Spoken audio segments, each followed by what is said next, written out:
एक चार्ज में 150 किलोमीटर चलेगी बाइक। उसके नीचे ज़ुबैर साहब का कमेंट है, माशाल्लाह आपका काम बहुत अच्छा है। मैंने एक वीडियो ईवी बाइक के पंचर को कैसे बनाने इस पर बनाएं, इसके साथ वायरिंग होती है तो आप गाइड कर दें। जज़ाकल्लाह। बहुत अच्छा पॉइंट है भाई जुबैर। हम्म, जुबैर जो भी जुबैर भाई हैं यार, आपका बहुत शुक्रिया, जजाकल्ला। ये नोट डाउन कर लो भाई। जी। ये वाली जो चीज़ है हम ज़रूर इस पर वीडियो ला रहे हैं, सिर्फ इस पे नहीं।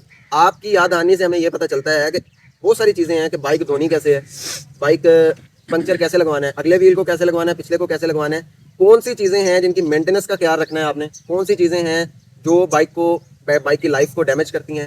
इसके लिए मतलब प्रॉपर एक यूज़र मैनुअल पे वीडियोज़ बना दें। ठीक है, तो लोगों को जो यूजर्स हैं उनके लिए भी हम एक पूरा ट्रेनिंग कोर्स बनाएंगे जो फ्री ऑफ कॉस्ट यूट्यूब पे अपलोड होगा। इसी तरह हम प्रॉपर ट्रेनिंग कोर्स बनाएंगे प्रोफेशनल्स के लिए कि बाइक का फॉल्ट कैसे ट्रेस करना है, कैसे हल करना है।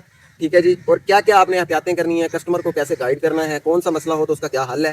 प्रोफेशनल कोर्स भी इंशाल्लाह आएगा। जज़ाकल्लाह जुबैर साहब।